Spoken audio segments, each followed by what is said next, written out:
Welcome, welcome, welcome. Ladies and gents, it's Rob Wilson. It is Thursday, July the 6th, 2023. Another great day in the history of everything. Everything you could possibly imagine. Entertainment, real life, reality. People not claiming to be who they are on planes and stuff, freaking women out. All kinds of stuff is going on today, right now, as we speak. And sure enough, it's 5 o'clock somewhere. But for me, it's 4 p.m. Welcome, welcome to the RWA show. I am your host, Rob Wilson. I am a digital artist in many mediums of art. Currently working on my next comic book. I am getting into the skills of writing, as I want to improve them to the best of my ability to bring forth the best product of my abilities. And that is my promise I bring to you today. I hope everyone's doing well as we endure more Canadian wildfires that smell like plastic burning. But that's here nor there. If you want to know where to follow me, you can follow me anywhere if you choose to. It is not for the faint of heart, but feel free to follow me on my link tree, which I am placing in the chat right now. Also, it's on the previews that I put out as well. It's not that tiny of a writing where you can miss it, but it is there nonetheless. And Rumble, my Rumble folks, shout out to my Rumble folks. I got you covered. I'm keeping a sharp eye on you guys as well. Now, as I'm doing this a little more often, I'm keeping an eye out on YouTube and Twitch. All the action pretty much happens between YouTube and Rumble. You know, I can only be thankful that so much traffic comes past my Rumble channel and my videos on there compared to YouTube, which we know why. My stuff will never reach only but so many people on Rumble or on YouTube compared to Rumble. So that is what it is. I guess, yeah, let's get started. America Bliss, I got a chance to check out. That came in this week and I read it the same day I received it. Thought it was pretty good. I am taking mental notes of these writers and how they display things and how they are perceived by many with what it is that they're conveying, the way they tell their stories, the pacing and all that stuff. These indie comic, writers, artists, I try to study all the different aspects. And yeah, I enjoy it. I'm a student of life, so I try to learn everything I can. Yeah, America Bliss, I thought was pretty good. There's another comic that came with it. I will be checking it out, but I got two different covers of issue number 1 of America Bliss. Interesting concept with that character and her boyfriend and the villains she fights. Good moral stories that have been instilled. I think it's a good start. I'm excited to see where it goes. Help me understand more about the character to draw me in more for intrigue. And deliver on time. As a Comicsgate supporter, I have to emphasize that. I know people are going through stuff. Life happens. Life happens to all of us. And I have to be honest, hey, I get it. We have things going on in our lives that sometimes we can't control. And that's fine. That's understandable. It's just if you're providing a product at said time, that product should be available around the range of said time. That's all I'm saying. As a customer and also as an artist and writer myself, I want to make sure that I'm not giving people a false start, pump fake. What's going on, Odin Dasco? Good to see you. How you doing? How you doing? Hopefully one day on Restream I can learn how to put comments in chat on screen. But right now I can't quite get it. So yeah, just based on you know, these Indiegogo campaigns and whatnot. Hey, I get it. It is a opportunity for artists and stuff to get crowdfunding for their books, you know, in ways that normally they probably haven't conventionally been able to do it. And yeah, obviously the indie creator is not Marvel or DC, you know. Some are elevating themselves to the level because they're doing so much better. But they got to make things work with what they got. So with that being said, you know, the books I've received, you know, this week, last week, or a week before last, it was Magnificent Bastards, and this week I got America Bliss. So I just want to go ahead and touch bases on this other subject, and I am going to move on. You know, not blaming anybody. Well, hey, providing the service and product is what it is. What's going on, Odin? You said look quite dapper with the jacket and unconditional shove is waiting to get in queue at the printer. Excellent, sir. Thank you, thank you. I got a couple suits. I don't get to wear them often, but I figure, hey, let's go ahead and keep this professional with a little bit of foul language. Why not? You know, it's the suit that maketh not the man. I got a chance. What was that?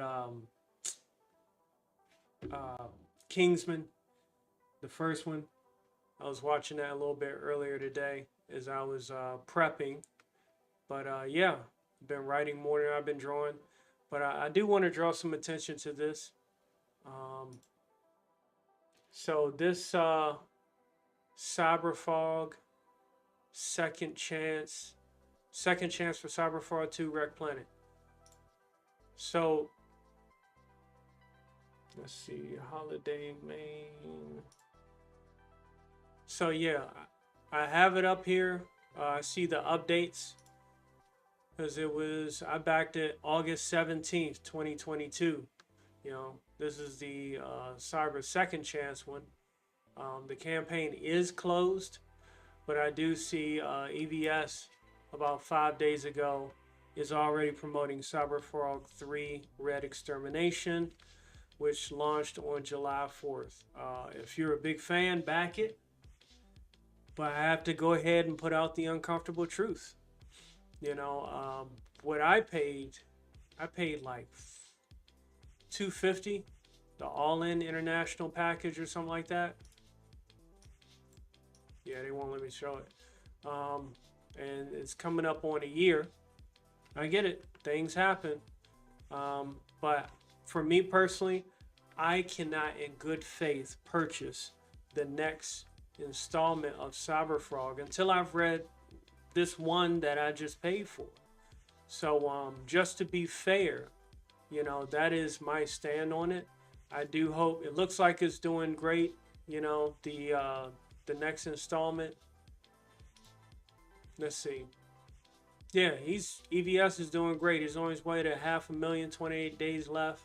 Phenomenal job. Like I said, I just would like to make sure that I get this copy.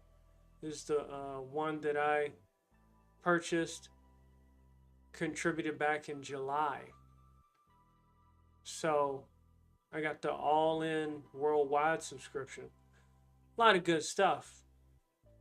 A little bit of cash it costs too. I'm just saying. Once that, oh shit, I just docked myself. Ignore that.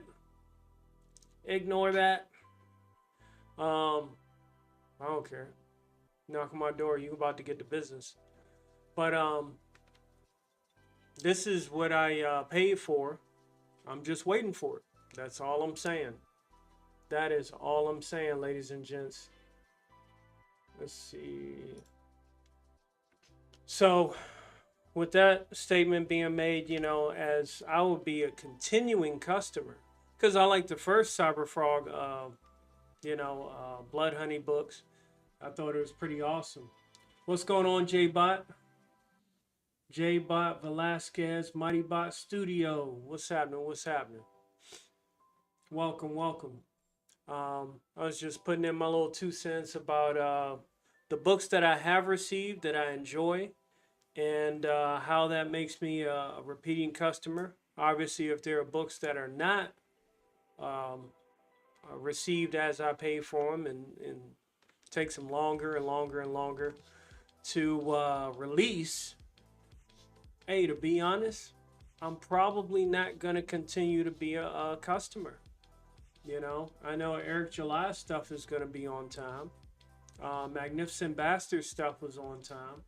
As Odin Dasco said, Unconditional Shove is at the print and press. So I know that's probably going to be on time. Um, and was it Inglorious Rex? That was on time. There are still quite a few books that I haven't gotten, and I'm waiting. I'm waiting for the work to be done. All right, so that's enough of that. Um, Next up, we're going to talk about Secret Invasion, how it keeps digging itself into a bigger grave, and I think it's a shame. Concerning the history of Secret Invasion, what it's about, how big of an event it was originally in the comics, what we read, and it's just a hot mess now, unfortunately. Each episode keeps getting worse and worse, and I got no excuses for these folks. I mean, with the latest one that came out, you got Samuel. He's basically doing the Homelander thing where he's got a version of his wife that's a Skrull, and Homelander, after he I beamed his mother figure down, or his chick that controlled him. Um, he got he got some kind of soup. Homelander did. He got a soup to impersonate his mother for therapeutic reasons. So in this case, I don't know if that's what Samuel was doing, because this guy ain't Nick Fury. I just can't. It's hard for me to even fathom that we were calling him. I was calling him Nick Fury at one point. Now Samuel Jackson is just off the chain. Um, Especially attacking the fans. And with this, he's agreed, after all this time, after all the cameos he's made in all the MCU movies, he's agreed to become the bum of his own series. The term of his own demise. It's a mess.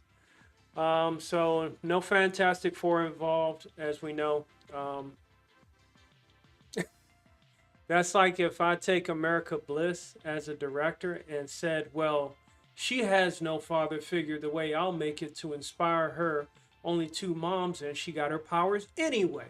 That kind of defeats the purpose of America Bliss's journey, from child to adult, inspired by her father when she received her powers, and how that took an effect on the whole family. Even the brother, who was quite envious of his sister, little sister, because he ended up not getting powers. Please check out America Bliss. I ain't gonna spoil no more, but I just wanted to make that analogy. Again, this is why I appreciate indie creators more than these Hollywood MCU stuff, because indie creators, they have their creations in the works. The the baseline, the storyline, the original premise is being presented, and it's not being remade. When it comes to like parody books, I'm not a fan of those, which is why I normally don't get them. But I'm sure they have their place on the market as well for indie creators. So Samuel in love with a Skrull. They should have made a song about that, basically. Instead of I'm in love with a stripper, I'm in love with a scroll or a scripper, a uh, a scroll stripper. You're welcome. um, yeah, it was a hell of a mess. So basically, Samuel Jackson, after all the L's he's taken, the L is literally in the guy's name. After all the L's he's taken in this show, he gets fired. Um, he's a shell of a man. He's so shook up because he got put into Thanos, snap and all that. There's nothing he could do and all that. And he just ran away from responsibility, which is normally never the case when it comes to Nick Fury. He better pull a rabbit out of his hat real quick because this is the third episode. There's only 3 more left. But the fact that it looks like that Samuel basically became a victim. Him being a spy, he became a victim of sexpionage. And that's a real thing. If you don't know what sexpionage is, watch Spycraft, the docuseries on Netflix. You'll learn a lot about the tools that have been used to extract information from high-level people. So next up, Samuel Jackson can still shoot. One shot, one kill, all that. The Skrull's daughter, or the guy that was in Captain Marvel. Dang, bro, sounds yeah, it's pretty bad. It's pretty bad, Jay. The Sarah Connor chick, or the Dragon Queen, Dragon Princess from Game of Thrones, the one that's playing the daughter of one of the Skrulls, she makes an ultimate sacrifice to extract information from Gravik and try to save the day of some folks and avoid an international incident where Russia and America are about to go at it. Fisticuffs, secretly by reptilian Skrulls. Oh man, they actually tried to make this shit up. It's pretty bad. Alex Jones has been talking about this stuff for years. Before him, David Icke. They're definitely got a lot more creative juices than what's been put into this series. It's terrible. Secret Invasion should have been called a secret joke. Or for some of the LGBTQ, they were mad that Samuel Jackson didn't have an LGBTQ moment, and that would have been the other Secret Invasion, if you know what I mean. I would have cut it off at that point if that would have happened. I'm like, nope. So the episode wraps up with Samuel Jackson, his wife, his scripper, like scroll stripper. She gets a call to go ahead and take out Nick Fury. Duh. I mean, what else do you think she was gonna do? You ain't been around in the house, Nick Fury, so she about to cap your ass. I mean, come on now. That's a no-brainer. And it's sad, though. It is quite sad that this is what Secret Invasion has been reduced to. Now, with that being said, before I close out this segment of the show, I want to go ahead and highlight a good classic of mine that that I used to watch all the time to stay up to date on a lot of Marvel and DC lore. And that is from, I don't know how people feel about them, but hey, this is how Secret Invasion used to be. And it was absolutely awesome. This is the original work. All right. Content that might on my channel. Feel free to subscribe. And you can also offer suggestions on topics, characters, storylines, and whatnot, and have discussions about later on in this channel. Alright, so Secret Invasion is one of the really weird events in Marvel Comics. Actually turned out to be really cool. But in Secret Invasion was really like a linchpin story. And what I mean by that is a lot of things were tied into it. It was really the foundation for a lot of stuff. Because when Marvel wrote Civil War, it was in the midst kind of like a rebranding. Not like, the heroic rebranding, but the rebranding. Civil War was great. Hey, fair enough. Civil War was awesome. People did have their disagreements. about Civil War in the movie, but you know, we got Spider-Man in it. That was about the biggest crossover you probably could have had at that time for the MCU studios. But now they own everything. There's no excuse for this. There's no excuse for this at all. The sense that Marvel wanted to ensure that the readers had confidence that they could create compelling stories. Plus was the idea that coming out of the New York Times of the industry, Marvel had to just set the world on fire for a few years in order to get people to realize that they were still capable of crafting great stories. So it was kind of like an all hands on deck thing. So I mean, we had Brian Michael Bendis, a multitude of other writers, J. Michael Straczynski and Thor were really good examples that come to mind. It was all about crafting stories that would resonate with people in a way where we're taking it in a direction they didn't really expect. The problem with this is that Civil War was a story where it was this idea that the superhuman landscape had been changed forever. I mean, the introduction of the Superhuman Registration Act, the issue that Marvel was facing is the Registration Act has to end somehow. And it only ends one of two ways. Either it ends because it ends organically, which is actually what we kind of saw here, or I guess really with Siege and Dark Reign is really where we saw that, or Marvel simply just ends it. The problem with Marvel just ending it is after all the arrests and all the, heinous conditions in Prison 42 and all the stuff that we saw in Civil War, if Marvel suddenly came along with a story where the government's like, you know what, the Superhuman Registration Act's not fair, let's just end it, it would have seemed ad hoc. And people would have just been like, well, this is ridiculous. Instead, Marvel had to basically kind of engineer its elimination, and Secret Invasion was the first step to doing that. Now, the cool thing. See, the beauty of this, because this was what, early 2000s, somewhere around there, Secret Invasion, I think. Hold up, let's see when this came out. The original Secret Invasion. Because Civil War was early 2000s. So let's see.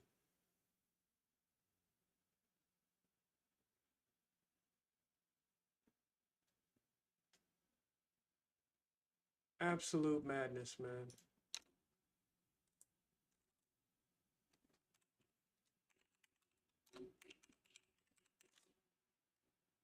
Yeah. Hold up. Which one is this? This looks like some bull crap. Is it?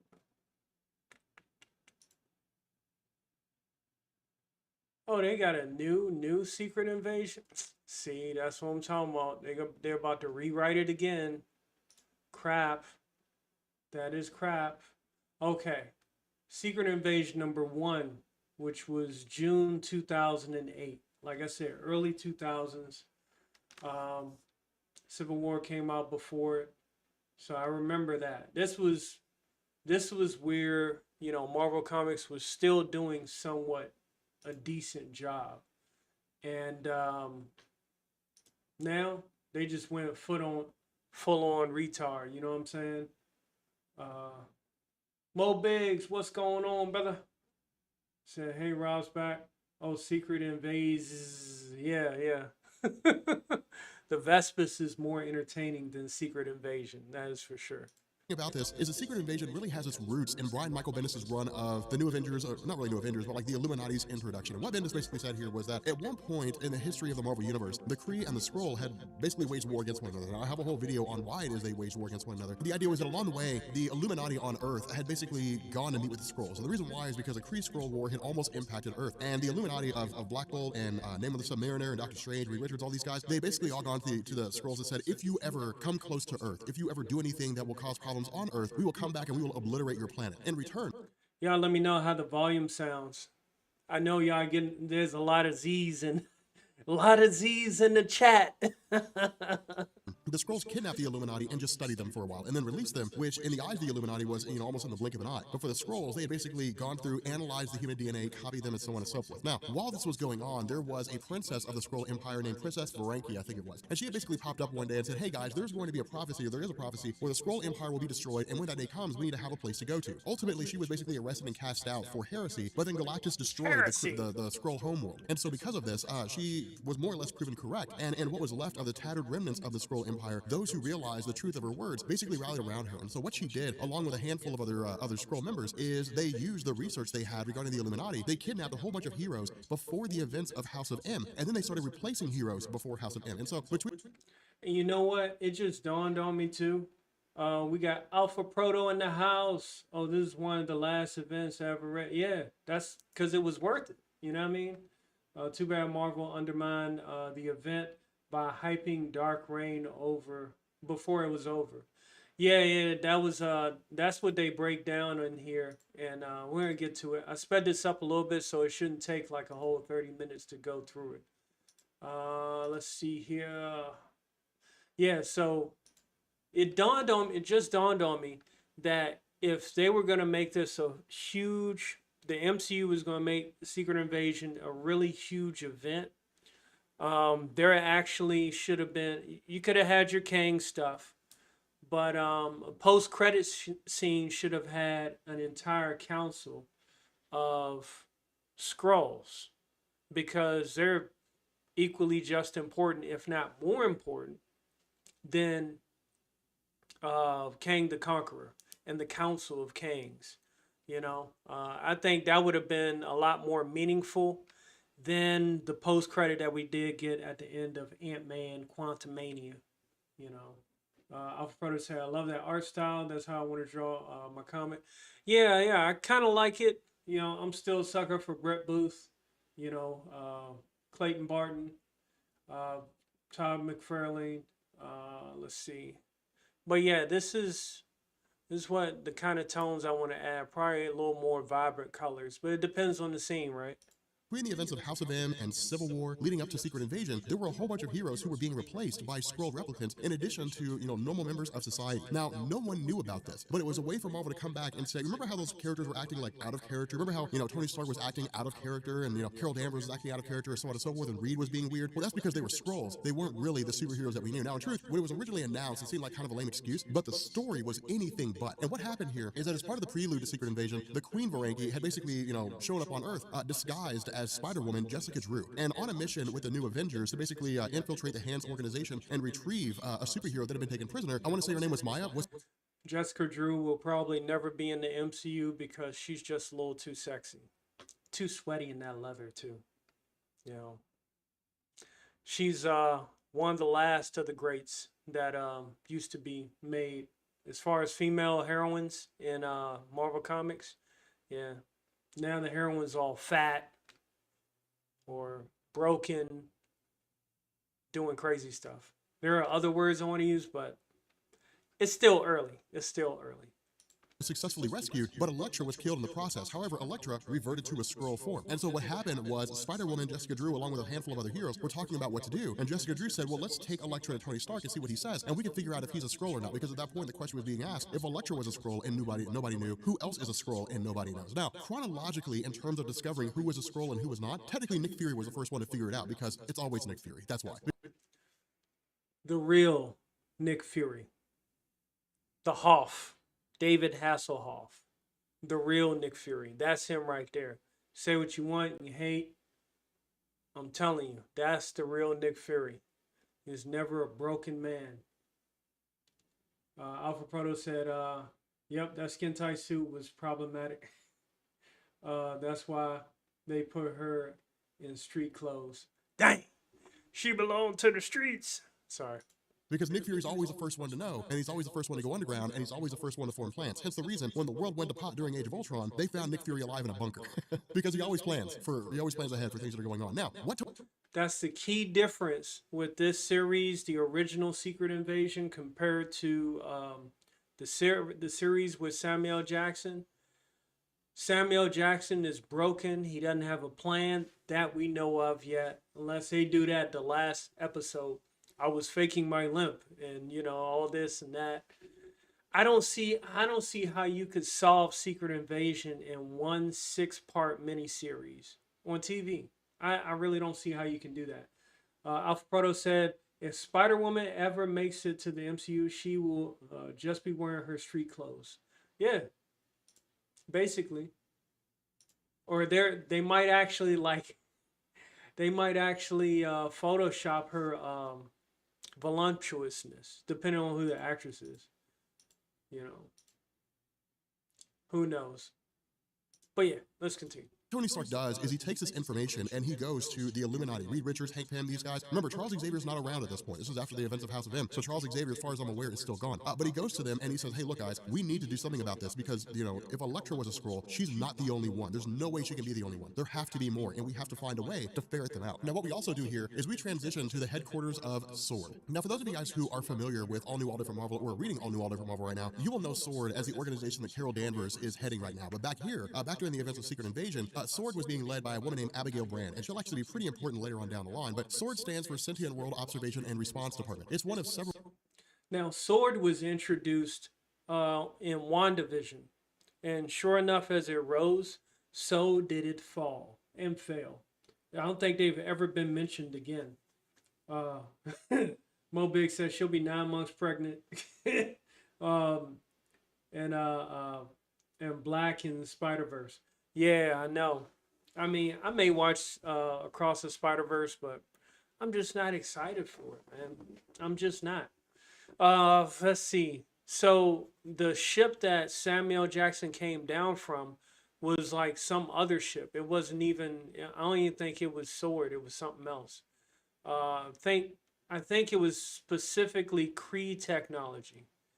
And mind you, if you think about it now, Nick Fury was up there freaking on vacation, you know, hanging out. He had a big screen with beachfront, and I think in Captain Marvel, one of the post-credit scenes, it was like, or one of those movies, one of those MCU movies that's now trash. It was terrible. It was like there was no point to that, and he still took his time coming down. You know, what's the point? None. The stuff they putting in these movies don't make any sense no more. Snapperheads running the industry. Organizations that exist in Marvel Comics that serve some purpose in relation to Earth, somewhat like S.H.I.E.L.D. S.H.I.E.L.D. is its own self-contained organization. SWORD is its own self-contained organization. Strike, so on and so forth, they're their own organization. Strike is an organization called Special Tactics Response for Key Emergencies or something along those lines. I can't remember. Stars. That's what it sounds like. Alfredo said, I hate that the MCU is taking plots from just the last 20 years, is skipping over decades of material. Hail, General Piggy. Oh, man, we got everybody up in here. J-Bot, Odin Dasco, Alpha Proto, General Piggy, Mo Biggs. Welcome, welcome, welcome, guys. We're going to rock this out.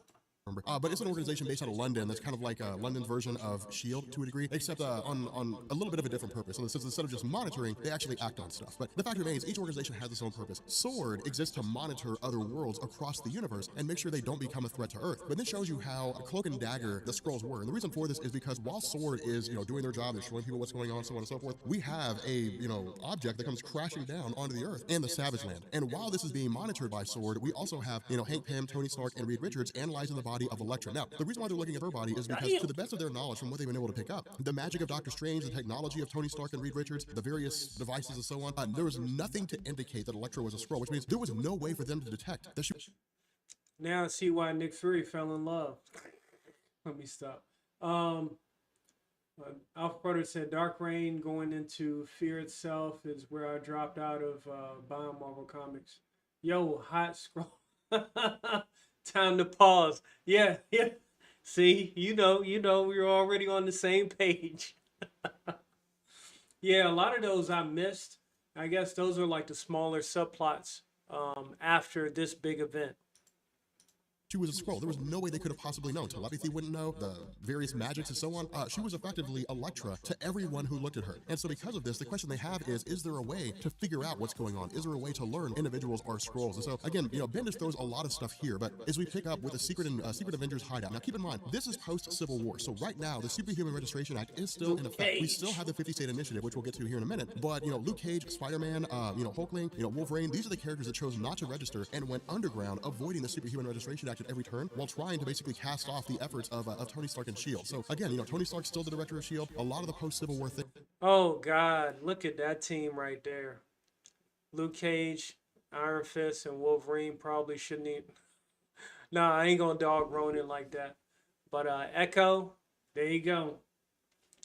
So does that mean Echo's gonna make a cameo in Secret Invasion? Blah. Terrible. Blah.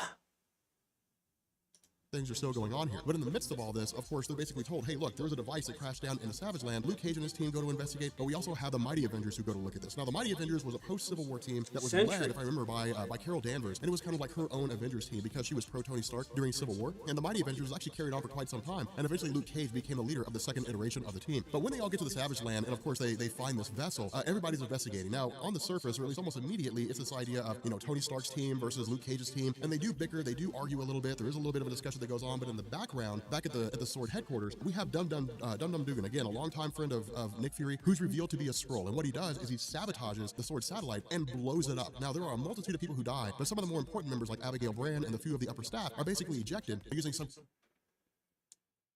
Oh, snap. Message retracted. Street level heroes.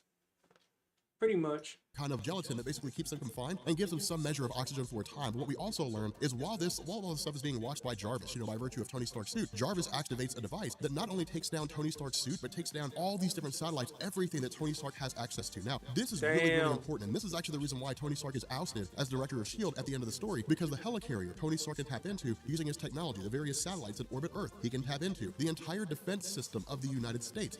Everything in S.H.I.E.L.D., it all just experiences this massive blackout and comes crashing down. Not only that, this virus that's unleashed by Jarvis effectively renders Tony Stark's suit almost completely inert. And so let that be a lesson.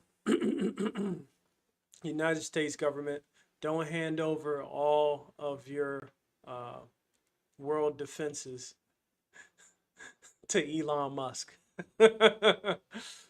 Just calling the omen an omen, This is why Tony Stark was effectively ousted, because he, by virtue of his technology, he was a gateway for someone to access his suit and then take everything out. And so because of this, we really run into a major panic situation. Now, somebody else I want to point out here is Norman Osborn, who's currently running the Thunderbolt. This is one of the reasons why I wanted to wait and run over the 50-state initiative. Following the events of Civil War, when Tony Stark and when Reed Richards and Hank Pym and those guys were pushing the initiative, the idea was to have a superhero team in all 50 states, which they were largely successful in doing. But in Colorado, we had the Thunderbolts. Now, the Thunderbolts had been a long time team. I mean, they existed for quite some time in Marvel Comics, but during Civil War, they were revamped to the point where they were basically bad guys who were trying to redeem themselves to a degree. So it's kind of like the Suicide Squad from DC. So that's crazy, man. It's almost like Marvel, they're like playing catch up to like their characters. Groups aren't where they're supposed to be. Pivotal characters that have made the biggest difference in the comics aren't where they're supposed to be in the MCU. Look at Adam Warlock showing up in Guardians 3, being totally useless. And Thunderbolts aren't even established yet. Hell, we haven't even seen a new a Marvel's version of Daredevil. I mean, they had Daredevil on Netflix had a bullseye, but did they cross him over? No. And who's this? It looks like Sandman, maybe. Norman Osborn, not even around. You know what I mean? So that's really tough. Alpha said, yeah, U.S. needs to keep analog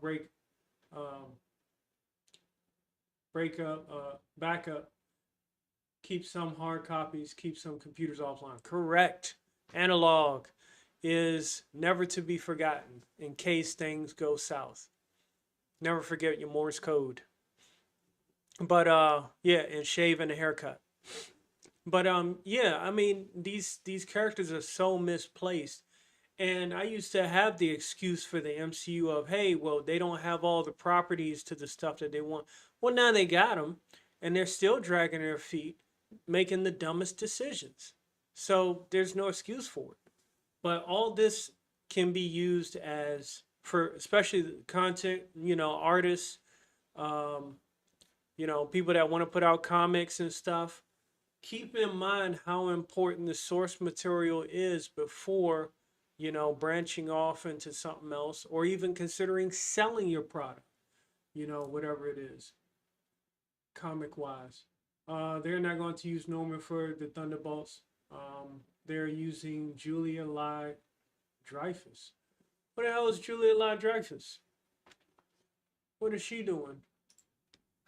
Let me look right quick.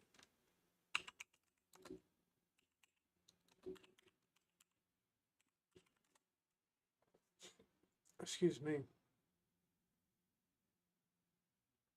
Yeah, I don't know who that is. Oh, she must be one of the other characters. Plus, they sleeping on my dude, U.S. Agent, the most base dude in the MCU. I know, right? We're gonna see what he does in Captain America: New World Order. I mean, Brave New World. I mean, really, what's the difference? Julia Louise Dreyfus. Okay, let's see who this Julia Louise Dreyfus is.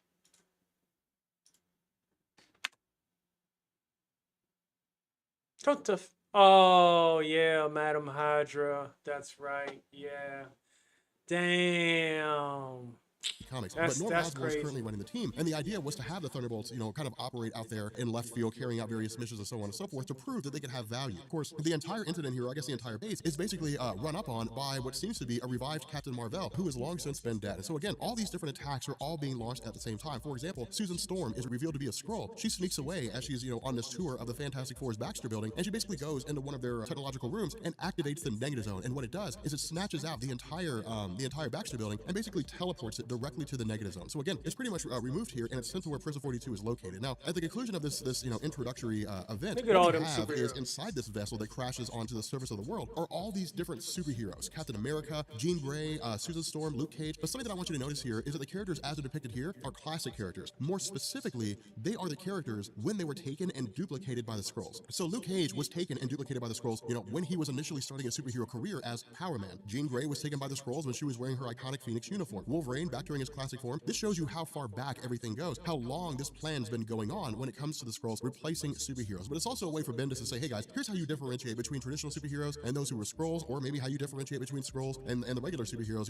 At this point, he's leaving it to us to guess which one's which. But finally, we basically pick up with Reed Richards continuing to analyze this body of Elektra, or I guess this body of the Skrull Elektra, and he comes to the realization by analyzing her physiology, there's a way to detect the difference between the Skrulls and humans, after which Hank Pym turns on him, shoots him with a molecular destabilizer, and Damn. reveals himself to be a Skrull. So what Bendis was really kind of shooting for here was the idea of, we don't know.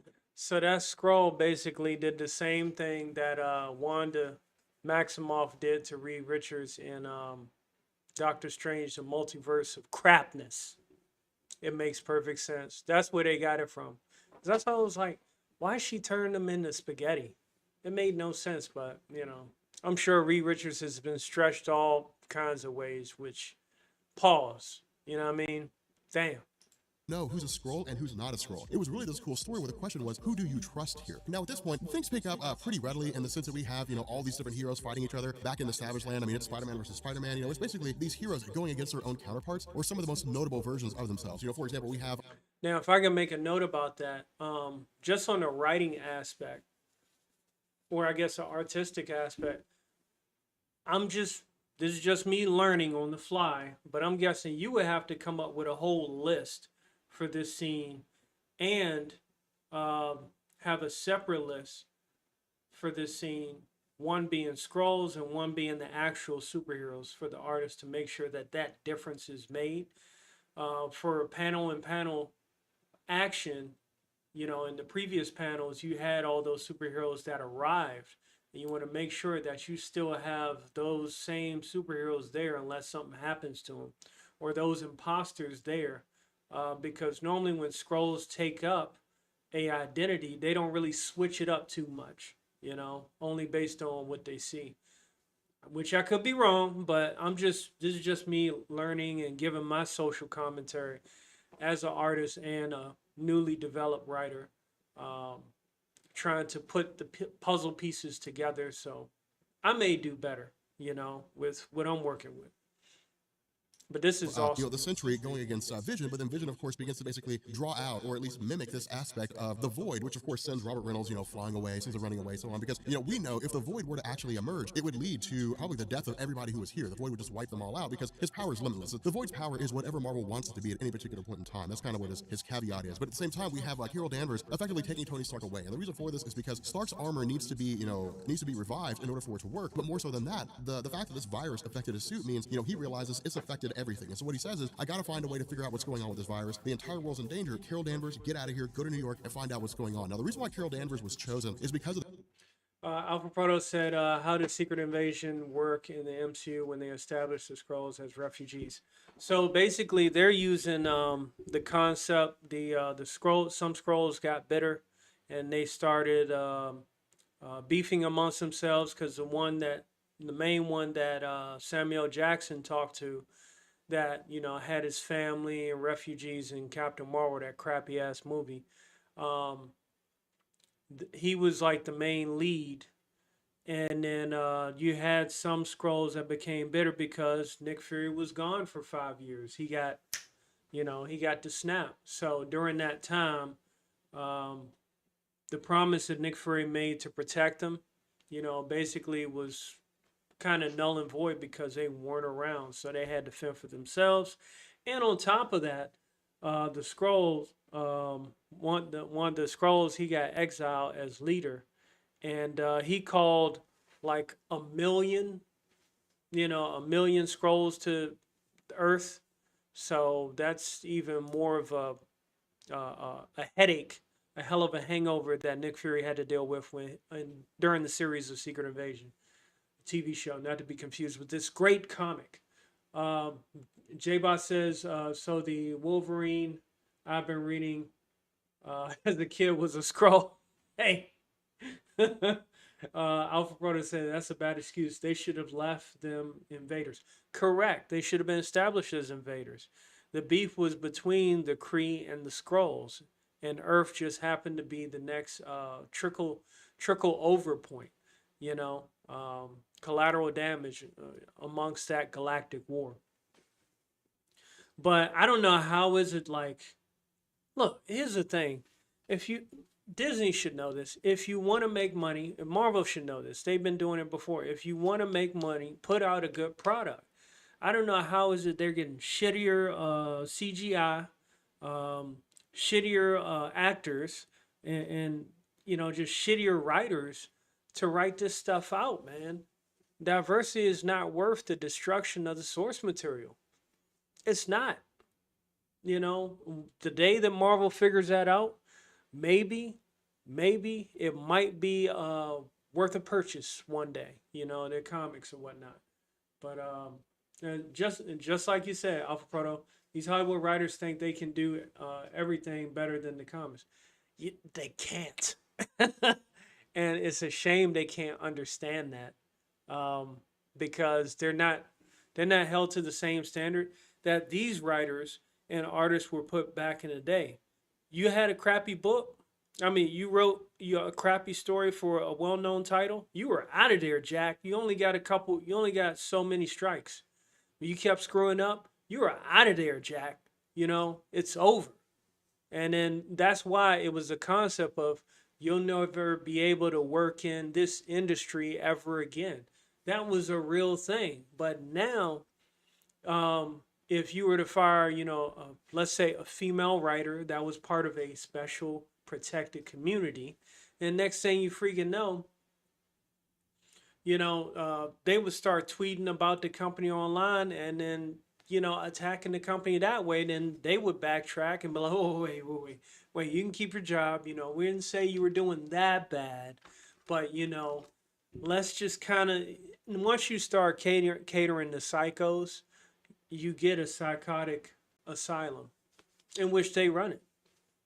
So that is what it is.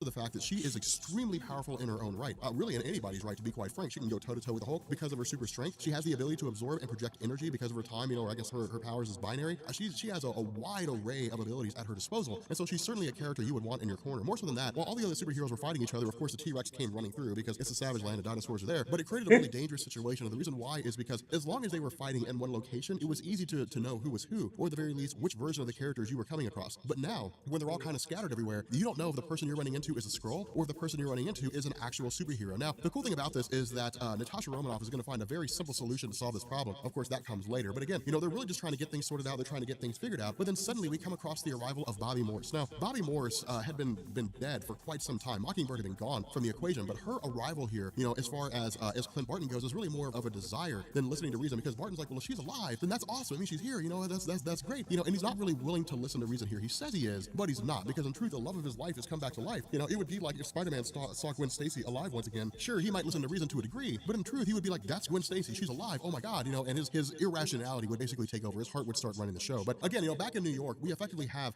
Now reading, just hearing about that segment and reading it, that pulls on a hell of a emotional connection when reading that, just from the way he was explaining it. And when you read that, yeah, as an audience, you get drawn into those moments because you remember that happened to that character and the relationship that they had and the loss that one of those characters in a relationship had as well. And to have it kind of revisited in a different perspective, it really shows that connectivity, that glue, at some point. Granted, some stories weren't as good as others when it came to Marvel, but I think Secret Invasion, for what it originally was compared to what it is now, with Samuel getting fired, and what was he fired from? Because Shield was gone. Was he fired from the spaceship? I don't get it. And Rhodey fired him. He was like, I volunteer. Black on black crime, back as usual. The arrival of all these different scrolls who have powers of superheroes. And that was really the main emphasis, although there are a few that they either had to double up on or they had to simply just kind of copy to a degree, especially when it comes to Wolverine. Remember, Wolverine's got true adamantium, and the scrolls couldn't really duplicate true adamantium. They could to a degree, but it's very difficult to do. So we effectively have, all these scrolls showing up, some of whom have combined powers, where one has a power of Colossus skin and, these makeshift claws of Wolverine, as well as Cyclops' optic blast. We have some that have the powers of the Fantastic Four. There's a lot of different versions here that are all showing up, but this is ultimately the goal of the scrolls, is to basically invade the Earth using the abilities of characters that they've essentially duplicated over the course of having these characters in prison. And so it's a double-edged, not really double-edged sword, it's a dual effort invasion. On one half, you create distrust among all the superheroes by throwing in those who might be scrolls or might not be scrolls. And that's one of the big efforts here, because the idea is that, the superheroes don't know who to trust. So they're already fragmented because of Civil War. They're fragmented even further because of the fact they don't know if the person they're talking to is actually Luke Cage or is a scroll. But then we also have all these scrolls showing up on Earth with powers. So it creates a really dangerous situation. But then again, from here, And that's where they're kind of reaching into now with the third episode, Gravik, the scroll general. You know, he apparently showed some display of healing factor, and they're working with a device to get the molecules and DNA of superheroes, so that way scrolls can be super scrolls. And you know, again, there's no Fantastic Four, in that series. So what a shame. What a shame. All right, let's we continue. basically have Tony Stark, continuing to work on his project, and then suddenly he's met by the arrival of Jessica Drew. And this is when we basically learn. Uh, MCU nerf Civil War 2. I know. I know. All they could give was Spider Man. Jay Velasquez invasion of the butt chins. I know. As if Thanos' nutsack of a chin wasn't enough.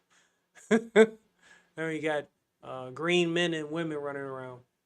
That Jessica Drew is actually Queen of the Skrulls, that she is a Skrull, and she actually tries to convince Tony Stark that he's a Skrull. Now, this is the crazy thing, because the poison, or I guess the virus that Tony Stark experienced, is as much biological as it is technological. And so while I wouldn't say it puts him in a state of mind control, it does put him in a state where he can be, manipulated to a degree. The thing to keep in mind here is that Tony Stark's intelligence is extremely high. So it's not like just, exposing any random person to this virus, because if they had, they'd be easily manipulatable. But with Tony Stark, he can't be manipulated that well because his intelligence is just so high. But again, back in New York, it's just this continued battle, with all these different superheroes being completely obliterated by all these different members of the Skrulls. But in the middle of this conflict, we basically have this explosion that emerges from the ground, and we come across Nick Fury. What the fuck does that say?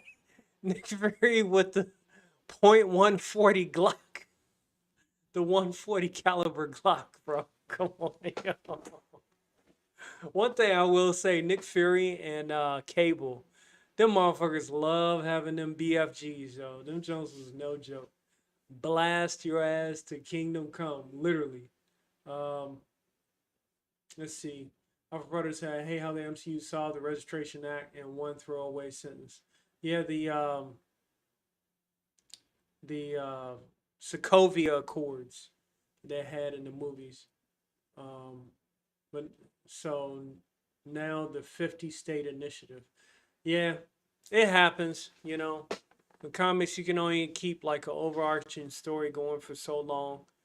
You gotta spread things out and dissolve it slowly. They do it sometimes. They did it sometimes better than others, but that's what happens when you have too many major events back to back to back. You gotta undo some stuff from the previous.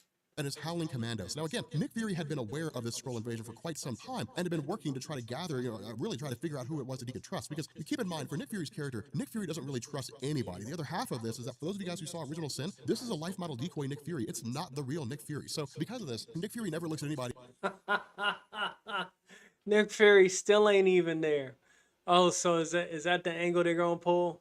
Because I noticed like sometimes in the MCU they have pulled certain concepts from Agents of S.H.I.E.L.D., which was a great show compared to Agents of S.H.I.E.L.D. Now I look back in retrospect, is damn near better than any MCU Disney TV show.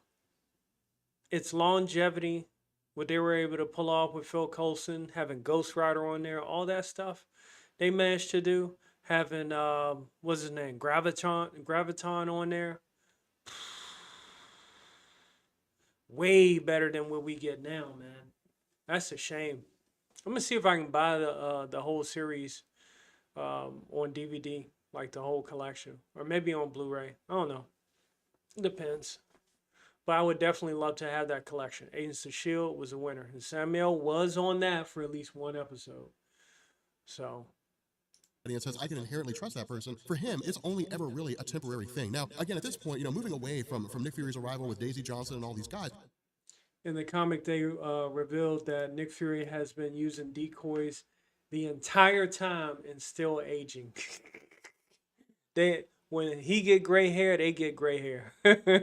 We basically have, Reed Richards, who's continuing to be experimented on by the Skrulls themselves. Now, the reason why they're experimenting on him is, part way to understand exactly how his physiology works, but the other half is to remove him from the equation. Because remember, right now, Reed Richards is probably the most intelligent person in the Marvel Universe, especially because we're coming up on the events of Hickman's Fantastic Four. Keep in mind that in our discussions about the Incredible Hulk, the intelligentsia have already affected the mind of Dr. Doom, and so he's not as smart as he used to be. And so with Reed Richards being the guy at the very, very top, being able to figure out who the Skrulls are extremely dangerous, because all he has to do is create a device, and suddenly the enemy is easy to spot as opposed to being virtually invisible. And so again, we get this really, really cool monologue from the Skrull Queen as we kind of, jump over these different conflicts in New York, the conflicts in the Savage Land, the superheroes not knowing who to trust, all that kind of good stuff. And what she's doing is really talking to Tony Stark. And while we have Natasha Romanoff listening to all this unfold, now the Skrull Queen's basically saying, hey, by the way, thanks for the likes. We got 8. That's a lot. Hey, like the video as we go through this grand adventure of the original Secret Invasion. And I'll have a couple more topics before I go. But yeah, definitely share and like. Keep the party rolling. And thank you for the likes so far. Let's see. Yeah. The reason why we're going to win this war is because you can't trust each other. In order to win a war like this, you have to know who's your friend and who's an enemy. You don't even know who your friends are here. Not only that, you're Tony Stark. You're the most hated person on the face of the planet. But she says all of this was by design because you were put here. You, Tony Stark, are a Skrull. You were put here for the purpose of seeding distrust among the superhero community during the events of Civil War. You were put here to become the most powerful man in the world, which you succeeded in doing after you became director of S.H.I.E.L.D. when Civil War was over. You've basically achieved the goal as we set it out to be. You are effectively the most dangerous person here, and you're the reason why we were able to pull this off. Now, of course, with this conversation being overheard by Natasha Romanoff, Natasha Romanoff is, the reason why she's one of the most badass comic book characters is because she will deal with things quick, fast, and in a hurry. And that's why I love her so much, because she shoots first and asks questions later. And that's what she says. She's like, look, we can do this dance all day long. I mean, of course, we're tasting off Jessica Drew. She's talking to Tony Stark and is like, hey, look, you're not a Skrull, man, but you got to get on your feet and we got to get something going here, because either you can sit around and ponder whether you're a Skrull or not, or we can get it in gear and we can get this problem solved. And so she says, what I'm doing right now is I'm not hem-hawing around. I'm not trying to figure out who's a Skrull and who's not. She's like, damn, Tony like drooling. So that Skrull Queen, she worked the hell out of him. That Danvers never used energy projection. She just had the same powers as Rogue when she had the Warbird costume. Oh, I thought she shot a couple beams. But, hey, was it Kree speed and strength? But did Marvel shoot beams? I thought he shot beams. Or energy projection. Anybody that I see, I'm shooting them on sight. If their blood turns green and they turn into a Skrull and they die, we know they were a Skrull. If their blood comes out red and they start yelling at me, we know they were probably a human. So I think we're good on that. And that's exactly what she does. When Wolverine shows up, she shoots him, says, hey, I was just checking to make sure that you weren't a Skrull. Hey. The same thing with anybody else who comes across her path. So she says that to everybody out there. She says, if you see anyone, shoot them on sight. Ask questions later. We'll heal those or do whatever it is we need to do in order to make sure that they can recover. But again, the cool thing about this, one of the other cool things too, is we have Abigail Brand. Now remember, Abigail Brand is one of the members of S.W.O.R.D., or I guess the leader of S.W.O.R.D., but the reason why she was always so cool, And one of the reasons why she's so important here is because her ability, I guess the design of her tongue, basically allows her to speak any alien language. And so when she effectively sneaks aboard the Skrull ship after kind of floating out in space in this weird gelatinous stuff after the sword ship blew up, she begins going through and basically asking questions, trying to infiltrate this Skrull ship. And when that happens, she's able to really take them by surprise and begin the process of trying to free Reed Richards. Now, back on Earth, this is really when the battle begins to change. This is when the tide begins to shift. Because while these Skrulls are wreaking havoc, on superheroes and attacking humans at the same time, we're suddenly met with the arrival of Thor. Now, this is something that I'm kind of holding off to kind of run over here. With regards to the arrival of Thor, this story comes after Ragnarok and after J. Michael Straczynski's Thor Volume 1. So Thor has already come back after the events of Ragnarok. He already had that massive fight with Tony Stark where he basically said, I don't trust you, I don't want to have anything to do with you, I will fight if the Earth needs me, but if it doesn't, do not come knocking on my door because I'm going to smash your face in if you do. And so again, it creates kind of a cool thing, but we basically have Nick Fury and his various heroes bailing out of New York. I mean, they're like, hey, we got to get out of here. Sure, some civilians are going to die. Yeah, I got no idea. That'll probably be something for me to look up for the next show. We'll revisit that. But we have to get out, we have to regroup, we have to figure out what's going on, we have to have a better understanding, we have to know who's on our side and who's against us. And so again, this creates an opportunity for the Skrulls to begin broadcasting on these satellites that they commandeer through Tony Stark's technology and start telling the world, hey, we're here to make your life better. We're here to offer you a kind of wholeness that you've never experienced before because your superheroes have basically destroyed your world. We're here to make it a better place. It's effectively the Skrull saying, we're taking over your world. Either you can accept it, either the change can be easy or the change can be hard. And if the change is hard, then it's probably going to result in your death. So again, picking up with Abigail Brand with regards to her releasing Reed Richards, what she says is, hey, look, I know it seems like a Skrull, but I'm not a Skrull. I'm on your side. We got to get you out of here. We got to find some way to take these Skrulls out. Now, again, Reed Richards was in the middle of figuring out how to detect the difference between a Skrull and a regular person, and he says, we've got to get back to that. We've got to be able to figure out who these Skrulls are. And so working alongside Abigail Brand, he begins the process of getting his weapon reassembled, getting it back together, but where he initially says, we have to find a way to basically reach my family, figure out where they are, find a way to get them back. She says, no, we need to go to New York. We have to go and grab the rest of the superheroes because, yes, your family is important, but we need to find a way to figure out who's a Skrull and who's not, and we need to be able to eliminate the Skrull threat by gathering all the superheroes together, because if we don't, not only is your family going to die, the world is going to die. So in this instance, the world's more important than your family, and that's just how it is. And so because of that, she basically whisks him away and brings him back to the Savage Land, back to Earth. And so what this does is this sort of culminates in a lot of these superheroes who initially appeared in the Savage Land, coming back and meeting one another yet again, because remember, they've just kind of been scattered around the whole time, so they're sort of reuniting, and it's continuing to instill a lot of distrust. But, with their arrival also comes the arrival of Reed Richards, and he basically fires off a weapon and reveals to all of them who's Skrulls and who's not. So in the immediate vicinity, it's easy to eliminate people. And what we learn is that Bobby Morse was very much a Skrull. So because of this, Clint Barton is effectively forced to kill the woman of his dreams, which does have somewhat of a psychological effect. But then he turns around and he says, he goes through and kills every last one, and he says, guys, no matter what happens, no matter how this ends, we're killing every single Skrull. Because for Clint Barton, it's personal. They duplicated the love of his life, a woman that he's known for years and years and years. For him, it's like, that's not okay. That's a problem. And so what they do is they basically use the technology of Reed Richards and begin traveling around, tracking down everyone they can find, and basically, killing them off, in addition to finally taking this battle directly to New York City itself. Now, because they have this technology at their disposal, it's really just kind of like this all hands on deck. I mean, it's Nick Fury and his Secret Warriors, it's the Young Avengers, it's the Avengers with, alongside Thor. I mean, it's really Agent everybody Venom who goes in here and just starts attacking every single person that they come across. More so than that, the battle is quite fierce in the sense that people seem to have this idea that it may end up resulting in the destruction of New York itself. The 50-state initiative, all the members of the initiative are here. The Thunderbolts are here. The Avengers are here. What's left of the X-Men are here. Those superheroes who are not on any team are here. Who the hell is that? There's even like a Skrull Galactus that's here. I mean, it's insane, what kind of people that we have fighting in this massive conflict. But in the midst of all this, Marvel effectively kills off Janet Van Dyne, because keep in mind, Marvel doesn't really do like hard reboots. Marvel does soft reboots where they'll launch events and they'll just clear out a whole bunch of stuff in a single event. Janet Van Dyne had kind of been this character that had been lingering around. She was considered to be old hat. After Avengers disassembled, she was just kind of there. During the events of Civil War, she was just kind of there. And so Marvel was like, okay, let's either, let's keep her or let's kill her. And because nobody could really figure out anything,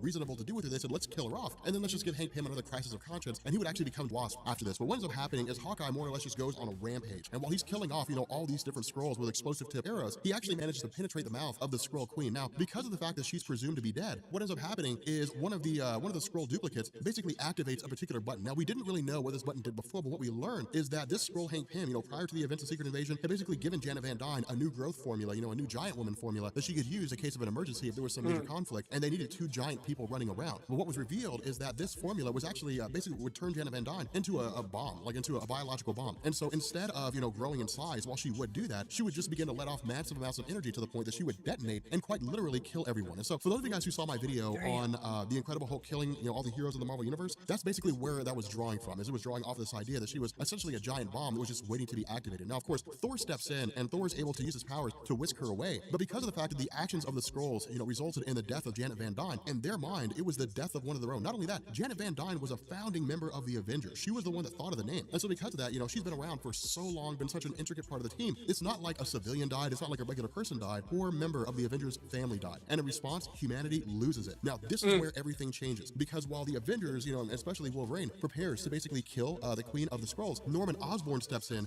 front of the cameras and is the one that ends up killing the Skrull Queen. And so despite the fact that all the superheroes were fighting, despite the fact that they were doing everything they could, and the rest of the superheroes ended up flying out into space and destroying what was left of the Skrull Armada, in the eyes of everyone who was watching this event unfold, Norman Osborn saved the day. And so because of that, what ends up happening as this story begins to wrap up, Tony Stark is basically ousted as director of S.H.I.E.L.D. under the idea that his technology tying Tony Stark was director of S.H.I.E.L.D.?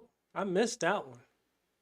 into the U.S. defense system and S.H.I.E.L.D. itself was the way in which the Skrulls were able to take down the United States almost in its entirety, that because of what was perceived to be his incompetence, that he was no longer fit to run S.H.I.E.L.D. And so in his place, Norman Osborn, as the savior of the world more or less, replaces Tony Stark, and he ends up becoming the new director of S.H.I.E.L.D. Now what this did, because of the fact that this was designed to reshuffle things, what this did is it allowed Marvel to basically go forward with an event called Dark Reign, and it basically started, it wasn't really like a huge crossover event in the sense like Secret Oh yeah, almost forgot too.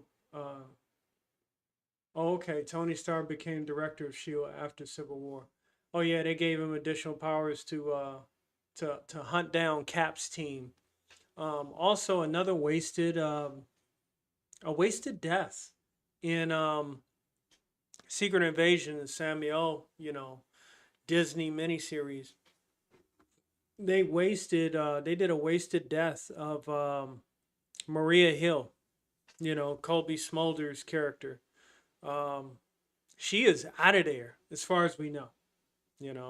Wouldn't be surprised if something was faked or whatnot, but don't know. I mean, it looked pretty clean and cut. And Samuel Jackson had Maria Hill's mother to curse him out and stuff. So, man, it was Alpha Proto. It was not a good.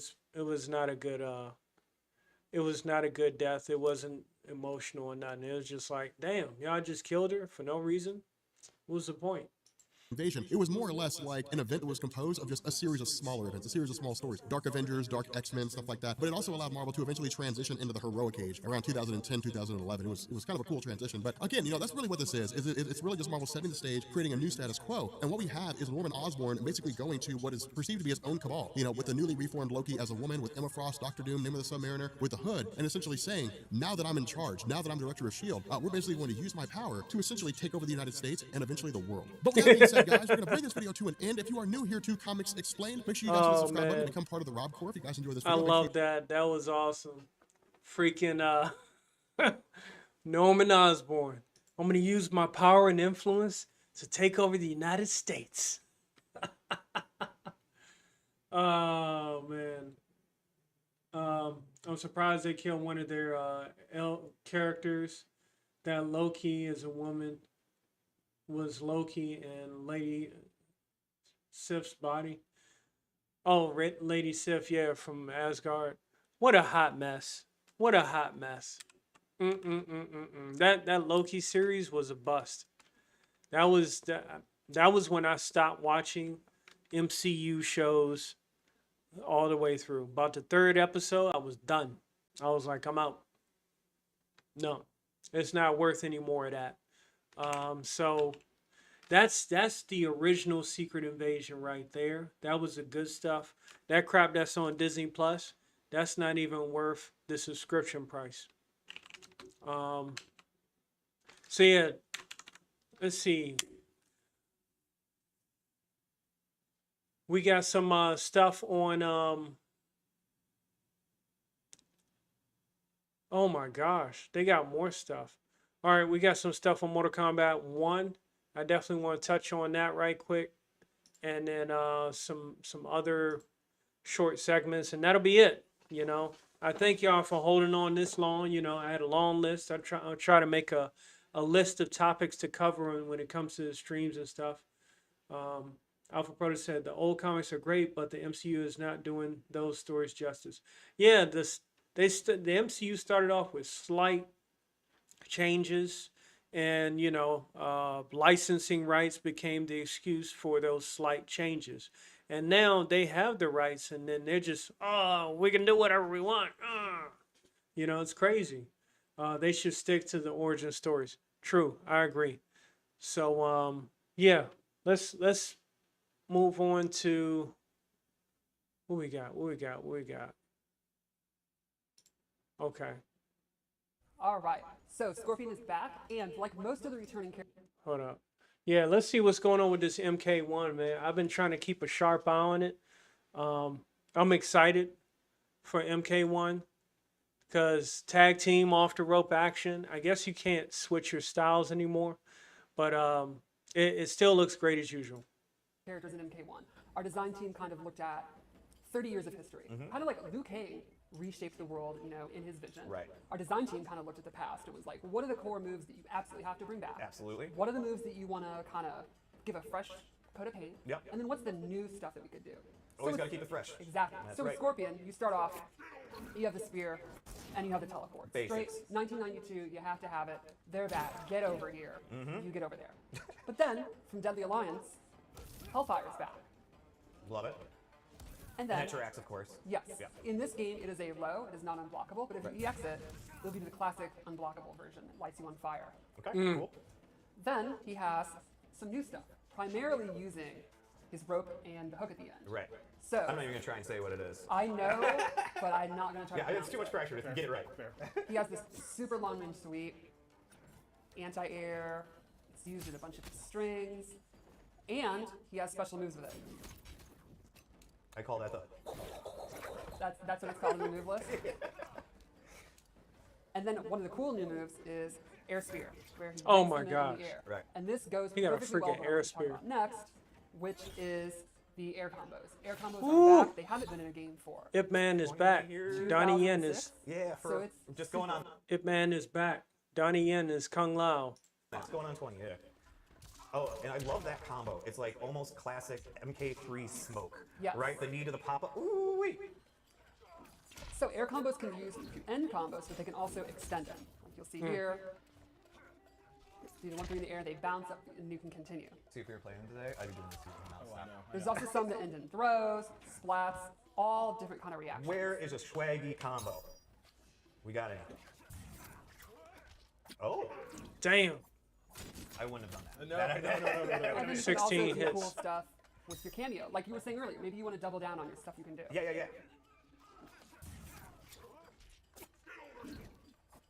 Ooh, okay.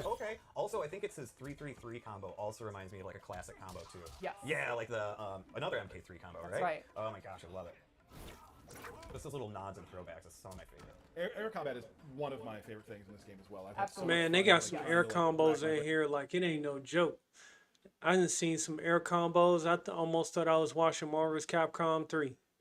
I was like, damn, MK1 is on fire. And figuring out what to do in the air, and there's so many choices too. Yeah, the number of combo routes in this game are like really extensive and it's super fun. You can also, one of the coolest things in the cameos is coming with combos on the fly. Yeah. Like while you're actually playing and you're like, oh, I can convert into this, and then you do it, like stuff like that. It feels awesome. One of my things that I also really like too is that, like, in previous All games. right. So I got one more I'm gonna check out, and then we're gonna get to the next segment. But this MK1, something special, if I do say so myself. The Lin Kuei is a centuries-old clan dedicated to Earthrealm's defense. I will need your help. The fate of the realms may depend on it. I will emerge victorious. We settle for defending Earthrealm when we could help lead it.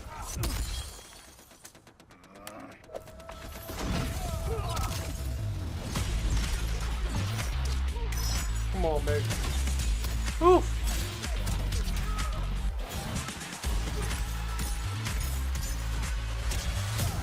Damn.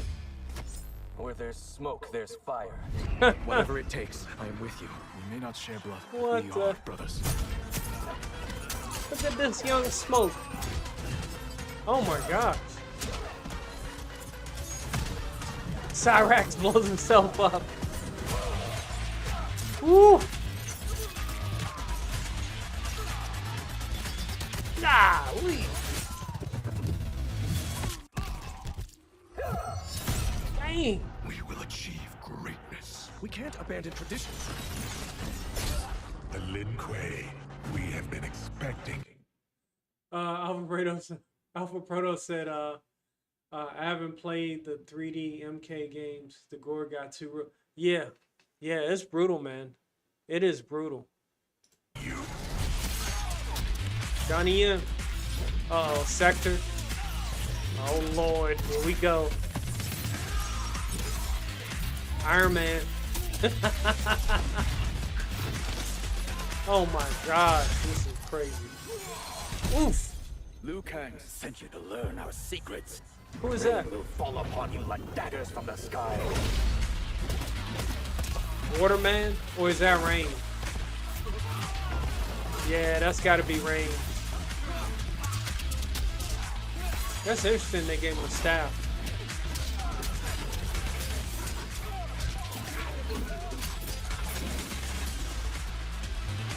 Bro, the combos in this joint is trifling. I'm sorry. These are like some of the best combos I've ever seen in Mortal Kombat like history. That shit is phenomenal. And shout out to NetherRealm for making all these different ninjas that started off as glitches. You know, Noob Saibot, Ermac, Smoke, Rain look so much different now. You can clearly tell there's a distinction between all of them, as opposed to just a different color. Same ninja suit. Let's see. This looks sick. Much better than Street Fighter 6. J-Bot said, yeah, man. Street Fighter 6, man. It reminds me of like Marvel's Capcom Infinite. And like the community just accepts it. No. I do not. I do not accept it. Alvaro said, Rain. So many ninjas. That's right. Wait a minute. Scorpion got a tattoo? I just saw that. I want to go to... it's too fast. But Kenshi... Oh my gosh, Kenshi is he looks like a beast, man. I've seen some of his combos, they look phenomenal.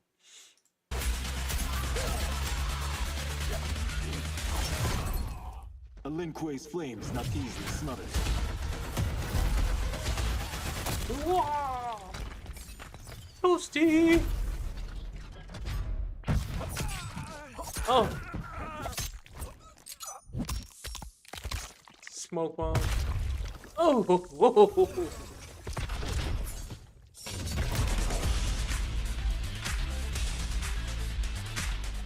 Golly! Oh my gosh. The brutality. That was, oof, that's some brutal stuff. Hopefully they don't take down my channel for displaying that. But if YouTube does, you know where you can find me. You know, Rumble, Twitch, I'm all over the damn place. So let's see, what's next? I think got about 2 more subjects left. Oh yeah, so this blew my mind this morning. Actually, you know what? Let's go with this first. All right.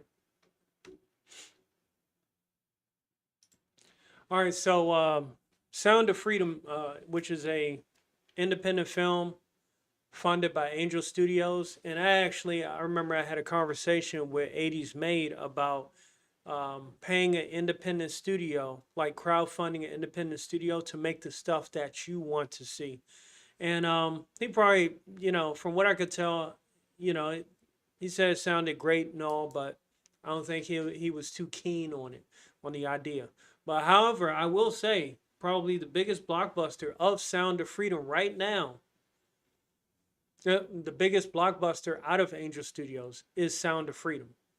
And right now, it's beating out Indiana Jones. Even today, 14 million over Indy's $11 million Destiny. That's crazy. But that also shows how bad that Indiana Jones movie is. Yeah, Sound of Freedom, an incredible true story of a former government agent turned vigilante who embarks on a dangerous mission to rescue hundreds of children from sex traffickers. Based on a true story. You know, it don't get much more hard hitting than that. And I think it was key placement to have it launch on the 4th of July when it comes to independence. I mean, freedom, liberation. You know, those kind of go hand in hand. And what's more precious in the history of the United States than children, you know, not being exploited or abused. So, yeah, 2 hours, 15-minute movie. It's only been out for 2 days. Widest release, 2,634 theaters. PG-13. So, you know, it's something that is watchable with kids and parents. And maybe if parents do decide to take their kids to go see something like this, they explain to the child how prominent and how shamefully prominent this is going on in the United States, child trafficking. But yeah, the main thing that I was really surprised at and proud of, again, when you put out good content, is that you get good results for the most part. And yeah, it's been beating out Indiana Jones since it's come out. So it says a lot. And I'm glad to see Jim Caviezel get his projects off the ground and whoever directed it. And Angel Studios also being the catalyst for a movie with an important message based on a true story that needs to be conveyed. I love fiction as much as the next person, but when it comes to real issues that you know that could affect people's lives, I think that trumps imagination. And I think with the last, yeah, this is the last segment before I get into comic book updates. Um, Shout out to Matt Barr for this one. I've been keeping up with some of his stuff lately. It's been popping up on my feed. And hey, if I see it, I'll say something about it. Um, and basically, apparently, I didn't even know this. The White House cocaine culprit unlikely to be found. Law enforcement officials state. Um, Matt Barr said, make the staff do a drug test and release the results. So apparently there was cocaine found. Let's just go to the article. Let's get straight to it. Straight out Politico. Law enforcement officials confirmed on Wednesday that cocaine was found at the White House over the weekend. But one official familiar with the investigation cautioned that the source of the drug was unlikely to be determined and that it was discovered in a highly trafficked area of the West Wing. A small amount of cocaine was found in a cubby area for storing electronics within the West Executive Basement entry into the West Wing, where many people have authorized access, including staff or visitors coming in for West Wing tours.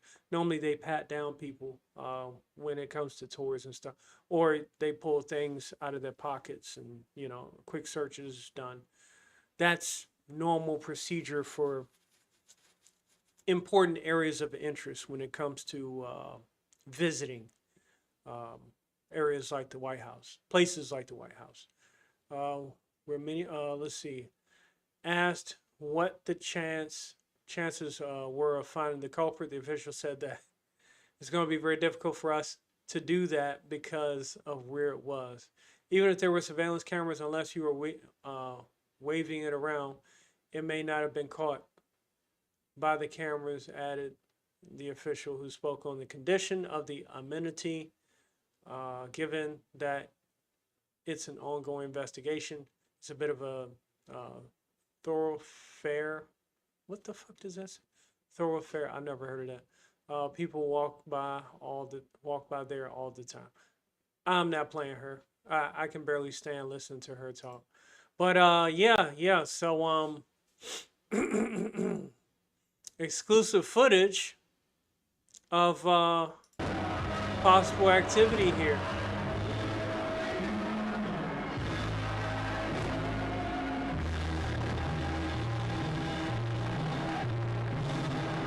Fourth of July.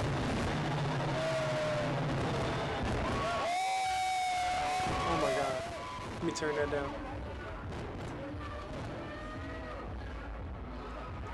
There's only one person known to be a cocaine cowboy. What's going on, Mega Trump on Rumble, live broadcast, Trump Tucker calls Elon Musk, drop bombshell reload. That would shake the world of this court. I'll check it out later, sir. Thanks for stopping by. Feel free to drop a like and share or follow.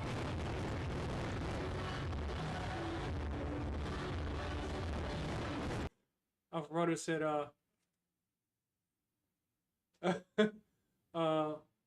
who are the leads of the film? Yeah, I know Jim Caviezel said I had to step away. Could you repeat everything you said the past hour? Oh my gosh, Odin, man. I don't think I got enough motivation, energy to do that. I still got to do some writing. So I'm trying to reserve some energy. But Alpha Proto said Jim is a good movie lead. And Odin Dasco said, call it the White House for a reason. That's right. That's right. And we got exclusive footage of cocaine cowboys after this video.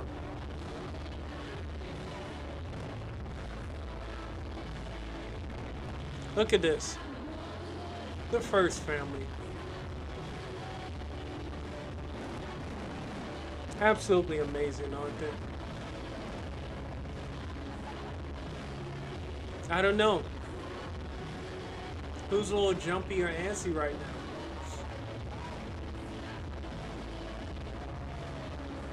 I don't know. Oh, what was that? What was that? Hold up. Go back. Go back. Go back. What was that? Hold up. Hold up. Oh, what was that? What was that? Was he going for the whole nose or the face? Hold up. Hold up. We got one more. We got one more. We got one more. I know they're focusing on the Bidens. Hold up. Hold up. All right. He sat his kid down. Hold up. Hold up. Oh, more nose action. More nose action. More nose action. More nose action. What was going on there? What was going on there, huh? Huh? What was going on there? Alpha Proto said, too bad Hunter and Joe disowned their granddaughter and daughter. What's wrong with They're all just sweaty. That's true. It was hot out there. But I mean, I don't think sweat drips down the tip of your nose where you gotta, you know, just oh, there's a drip. I mean, there's the fireworks. You know, I've been at sweaty places. I've been working, you know, outside before where it's hot and sweaty. But sweat normally drips off the, you know, the sides, the chin, something stays on the brow. Doesn't really come down the nose where you got, you know, all that. So he was wiping away sweat. Yes, he was, Alpha. You are correct. You know, I mean, I never knew his hands could move that fast. But Hunter is a great guy. That he is. He's done a lot for this country, as well as our current, you know, POTUS. But That's all I got for today. Quick updates. I'm already doing the first series of edits. 37 pages is a goal. VKP prologue is setting in place the events that lead up to the futuristic world and the new challenges that the remainder of humanity have to deal with. VKP is one of my is something very close and dear to me as far as fiction, and I've been pushing and fighting to get it off the ground, trying to do crap jobs, whatever makes money in order to help me sustain that. I'm a artist that doesn't get paid to do what I love, so I gotta work the hard jobs, which I do. I'm not complaining, but yeah, I'm up to about page 8 on the edits, and I'm really specifying what's going on with the rise of events. And about every 2 to 3 pages, you get a good set of scenarios that occur and characters. And let's just say some characters that you'll see initially, you may not see in the future, leading up to after the big events, the big ones that hit. And some you will. You will see some survivors. So that is for sure. I'm gonna I gotta hit the store when I get off of here and spend at least maybe an hour somewhere around there, or get some main ideas written down, and then I'm gonna go ahead and work on some more headshots, drawing wise, for VKP. The behind the scenes, the art of book that I also plan on releasing with the prologue. So I'm excited. Reading other people's comics also has me excited as well. Like I said, Magnificent Bastards, Walrus, Multiverse Bridges, America Bliss. The daughter of one of the greatest superheroes of all time. Now she has to live in his cape, or his colors, should I say, and live up to the name that people have known. Those are very good books that I've enjoyed and have inspired me to continue to produce, hopefully as good as work that those comic studios, independent comic studios, have produced as well. So as I continue to get books, I will continue to read them. I will continue to support and promote them. There's only but so many books I can get, because there are so many. I hope that people do appreciate the one I have coming out. Odin Dasco said, I am biased, but I really did enjoy Magnificent Bastards. Yeah, you had your blood, your gore, your guts, a basic story that just blew up into like freaking madness, man. Madness. And no walrus is invincible. That was another thing that I learned.